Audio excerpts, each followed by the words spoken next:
These will be the 10 best players in the NBA next season, starting from 10 down to 1. Number 10 is Anthony Edwards. After leading the Wolves past the reigning champs in the second round, they crumbled under the pressure of the Western Conference Finals. But throughout the first 2 rounds of playoff action, Anthony Edwards showed the basketball world why he is a top 10 player in the association. For me though, this was a real toss-up between the Ant-Man and Jalen Brunson. However, I gave Edwards the nod due to his defensive impact. On both sides of the ball, Anthony Edwards is dominant, here getting the poke away on Murray, leading to a fast break slam. Then matched up with Gordon, Edwards is good enough to step back on a long ball. Here Michael Porter Jr. unfortunately gets cross-matched with the Ant-Man, and Edwards does him dirty, using a tough hezzy to get an open jam. Now matched up with Bradley Beal, he's able to blow right on by and then put a poster on Kevin Durant. In the series against the Denver Nuggets, Anthony Edwards was relentless, here getting right past Jamal Murray, and then he's able to contort his body to finish around Holiday. Now matched up with Kevin Durant, Edwards uses a Rudy screen to walk into an open triple and knock it down. And then of course, talk a bit of trash also. Here Edwards attacks downhill, and in between 3 Nuggets defenders, he's still able to finish through the contact. But for me, it's his two-way impact that makes him so dangerous. Here getting the block on Michael Porter Jr., which gets some room service for Cat. Denver tried everyone on their roster to try and contain Anthony Edwards, but here KCP and Reggie Jackson were both too small, as Ant is able to back them both down for 2 easy buckets. Then this was the most impressive highlight, as he uses a tough crossover to lose Aaron Gordon for the mid-range hit. With a truly stellar offensive and defensive game, Anthony Edwards deserves all the hype and praise, as he's truly an elite two-way weapon. In at number 9 is Jason Tatum. Jason Tatum is one of the most underappreciated players in the NBA today. From his offensive skill set to his playmaking and defense, Jason Tatum has been a great all-round star for the Boston Celtics for years now. Here out on the break, he uses his handles to blow right by Chris Middleton for an easy 2. Now with a screen from Pritchard and a miscommunication from the Heat defenders, JT gets left open. However, Highsmith is still able to recover to Tatum, but JT knows this as he uses an up fake to lose him for an open triple. Here in traffic, JT plays some bully ball, putting his head down to finish through the contact. To save time, the Boston Celtics here had rolled the ball up the floor, and with the Hawks defender approaching, JT picks the ball up and makes a tough move off the bounce to knock down a triple. Here in single coverage against Melton, Tatum uses a spin move to get all the way to the basket. However, he's unable to make the shot, but that doesn't matter as he follows the miss for 2 more. This is a beautiful play, as here Tatum gets into his Michael Jordan/Kobe Bryant bag, knocking down a tough fadeaway. Here, Jason Tatum uses a quick change of speed to catch Booker off guard as he gets right to the cup. Now he will again use that same change of speed dribble, this time to get by PJ Washington for 2. Now on the road in Dallas, JT uses a Horford screen to free himself up for a long ball. Tatum is comfortable scoring off the bounce, here pulling up for the long ball over the Pacers defense. Now with Derek Lively down low, Jason Tatum will bully his way through the rookie center, finishing at the basket for 2 more. But as I said earlier, it's not just his scoring that makes him so valuable, but it's his playmaking and defense also. His playmaking goes under the radar because we often get caught up in the stat sheet, but like many other stars in the game, JT can impact winning even if he's not shooting the ball well. Here getting the defensive rebound and then hitting Holiday like a quarterback for a touchdown pass. Now in a half-court set, Tatum makes a LeBron James-like find, hitting the cutting Drew Holiday for 2 more. Then again it's Tatum to Holiday, but this time it's a cross-court find for an open triple. Now off another defensive rebound, he fires another one ahead, this time for KP, who gets some room service. Here is a perfect example of the Celtics offense, as Tatum drives and then kicks the ball to Derek White, who's open for 3.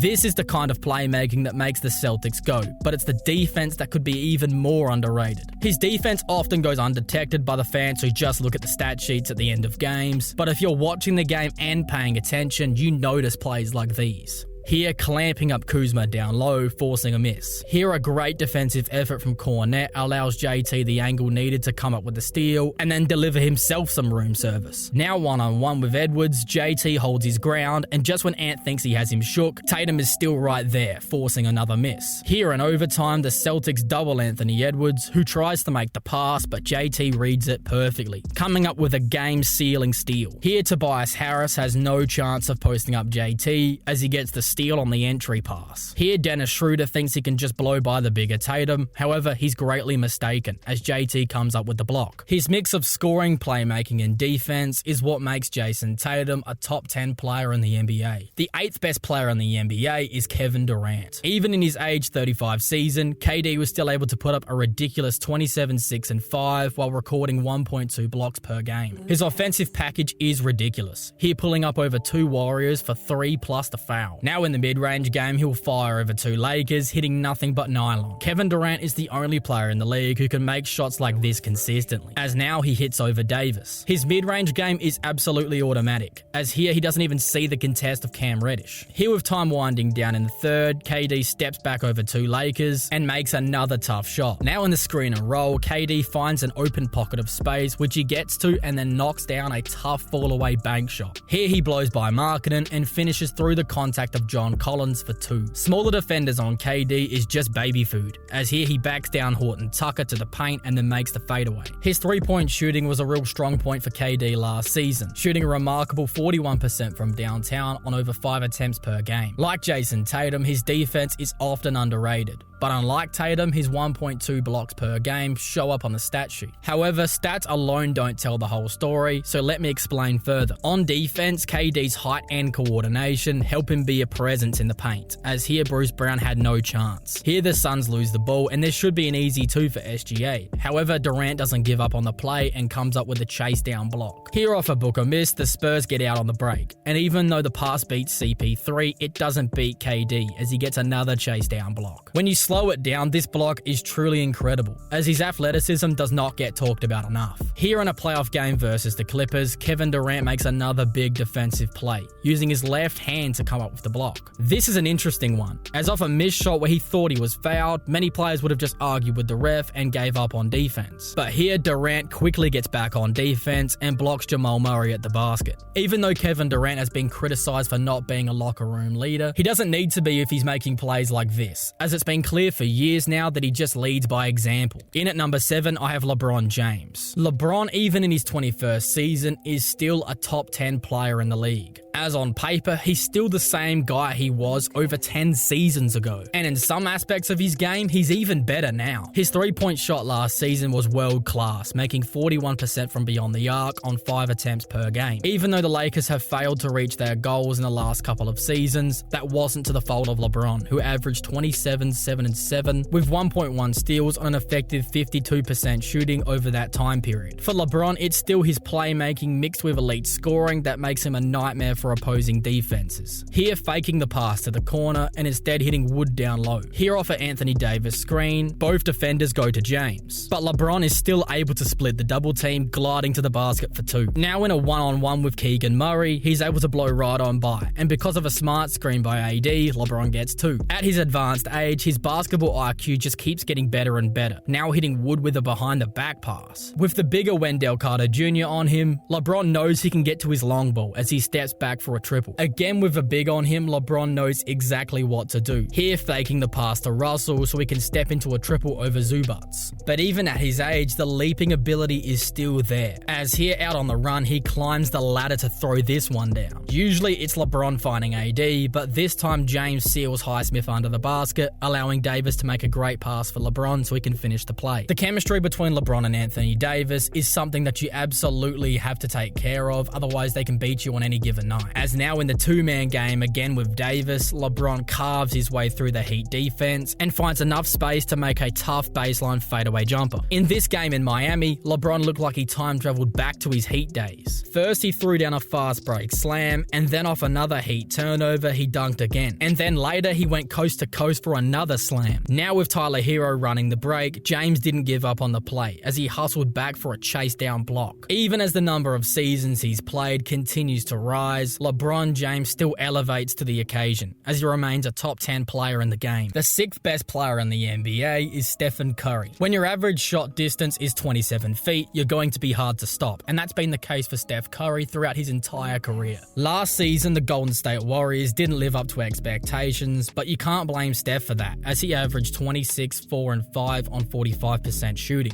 The offensive game of Stephen Curry is still remarkable, here cooking Eubanks for an open layup. Then off an offensive rebound, the ball finds Curry, who steps back for a downtown hit. When Steph comes off a screen, as a big man you need to be right there. But on this play, Sabonis isn't, and he pays as a result. Now with Herter playing solid defense, Curry uses a quick change of speed to create the separation needed to knock down a 30-footer. Stephen Curry is still as unguardable as he's ever been, and it feels so strange to rank him out of the top 5, but the league is just so talented now. Now we enter the top 5 best players in the NBA today, and at 5 I have Joel Embiid. Despite injuries and some disappointing performances in the playoffs, Joel Embiid is still a top 5 player in my opinion. In the 39 regular season games he played in, it looked like the MVP was his to lose, as he averaged 34, 11, and 6 on 52% shooting. However, his knee troubled him all season long, and he was eventually forced to sit out after Kuminga landed on it in a game against Golden State. But he was still able to make a return in the postseason, as despite playing on a clearly painful knee, Embiid still managed to average 33, 11, and 6, nearly leading his Sixers past the Knicks in the first round. This display of dominance, even while injured, gives me hope for Embiid in the Sixers next season, especially now with the addition of Paul George. His offensive game is one that can't be replicated, as his ability to get to the free throw line and make tough shots at his size is truly impressive. Out of the post is where Embiid is the most effective, here besting Davis with some great footwork. Now he will use a bump to create the separation needed to fade away for 2. His footwork is elite, as here he fakes a fade middle and instead fades back toward the baseline for what looks like an easy 2 points. Now right on the baseline, he uses it to his advantage, as he spins by Onyeka Okongwu to get deep into the paint. But because of a rotation made by Collins, he'll have to pull out another trick, as this time it's an up fake to lose him for 2. But up until last season, once Embiid was doubled down low, he was prone to turning the ball over. But last season, his playmaking took a huge leap, as here with the Wizards defense collapsing on him, he makes the pass back out to Melton for 3. Here in the 2-man game with Maxey, Joel hits him with a through-the-legs pass for an open floater for Tyrese. Now Tobias Harris makes the entry pass for Embiid, and instead of just standing there, Tobias makes the cut backdoor and Joel finds him. Under Nick Nurse, the Sixers offense got much better than when they were under Doc Rivers, as here Joel makes the pass out of the post to Maxey for 3. Then again in the 2-man game, he frees up Maxey for another triple. Now out on the run, look at the Hawks defenders. With 5 pairs of eyes on Joel Embiid, he could have hit any of his teammates. So here he makes an easy pass to Melton for the 3-ball. Here it's yet again the 2-man game with Maxey, as Embiid sets a great screen to free him up. Here Kyle Kuzma helps on Embiid, which gives Harris an open look, and Embiid reads it, hitting him for a triple. This here is the kind of situation that would have resulted in a turnover or a bad shot before last season. But now Embiid is good enough to calmly make the pass back out to Maxey, who knocks it down. Now with some added playmaking, for me this puts him in the top 5. As before, his offense felt a little one-dimensional, only really getting his own shot off, but now he has that playmaking ability to get his teammates involved. He's all of a sudden a much more dangerous offensive player. And now with Paul George and Maxey with him, the Philadelphia 76ers will truly be a scary team in the Eastern Conference next season. In at 4, I have Shai Gilgeous-Alexander. Coming off of 2 incredible scoring seasons, SGA has certainly entered the prime of his career. When it comes to his scoring ability, it's in the mid-range where he's the most impressive.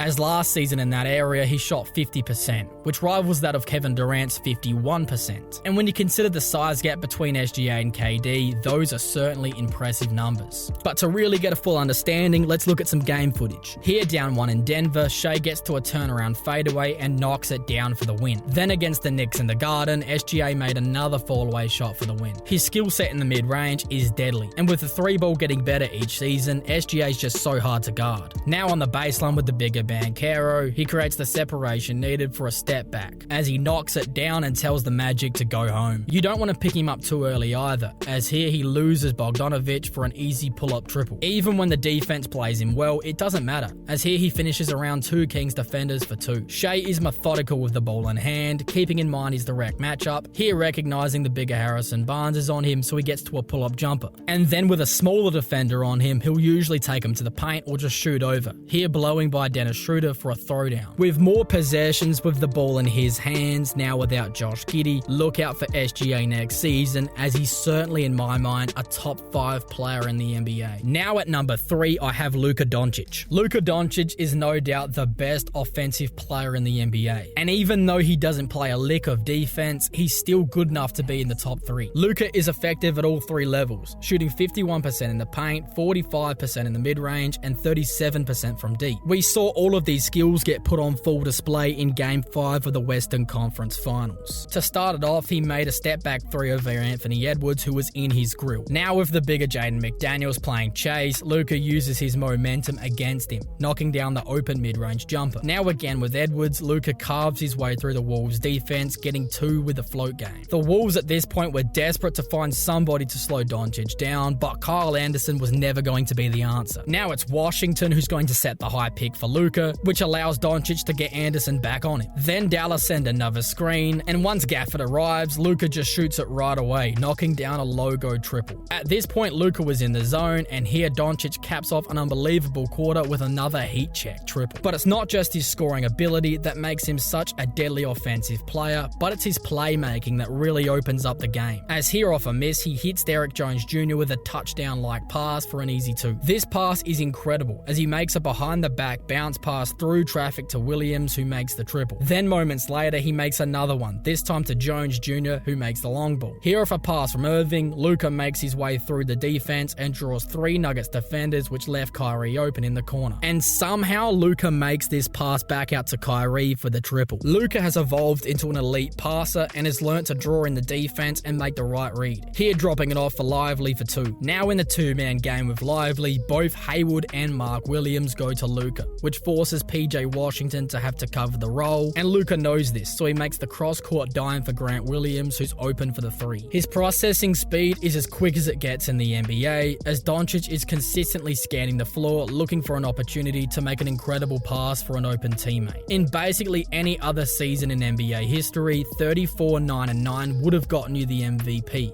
But last season, even though Luka was averaging those numbers, he still came up second best to Nikola Jokic, who someone will get to later in the video. And now that we saw Luka lead the Mavericks all the way to the NBA Finals while dealing with a multitude of injuries, it's kind of weird to look back and go, wait, he didn't win the MVP? As if Luka's able to make some strides on the defensive side of the ball, and most importantly, come into next season healthy and ready to go, you could basically just give him the MVP now. Coming in at number 2, I have Giannis Antetokounmpo. I've seen several rankings on social media have Giannis out of the top 3, and personally, we have to put an end to this. I don't care that the guy can't shoot, he's still one of the best scorers in basketball. I mean, you can't average 30 points a game and not be a good scorer. What also pushes him above guys like Luka, Steph, and SGA is his level of defense. Giannis is on a different stratosphere when it comes to defensive effort, as he's arguably the greatest help defender in the history of the NBA. And this play shows us that. It's Game 4 of the NBA Finals, and with only 1 minute remaining, Giannis is able to contest Booker and still get back to Ayton for the block. This was truly one of the greatest defensive plays in NBA Finals history. Now with LeBron James out on the break, it's Giannis who hunts him down for the chase down rejection. You have to be on it with your passes around Giannis, and here Beal isn't, allowing Giannis to come up with the steal to go coast to coast for the windmill throwdown. Now with time running down on Kevin Love, he would have been just better off holding the ball for the shot clock violation, as Giannis gets the block and gets the dunk the other way. For years now, Giannis has been a dominant force on defense, as he never gives up on a play and isn't afraid to get dunked on, as he's always going to contest the shot. When it comes to the offensive side of the ball, I'm not just talking about him putting the ball in the basket, but I'm also talking about the gravity that he personally draws in. Opposing defenses are consistently asking themselves, are we going to give up wide open shots for his teammates, or are we just going to let Giannis waltz his way to the basket? And now with the addition of Damian Lillard, that decision just got even more difficult. Once Milwaukee made the change at coach, the Bucks started to run a lot more pick and roll actions with Damian Giannis, which if you haven't realized by now is an unguardable combination, as we have one of the greatest off the dribble shooters paired with the most deadly downhill threat the league has ever seen,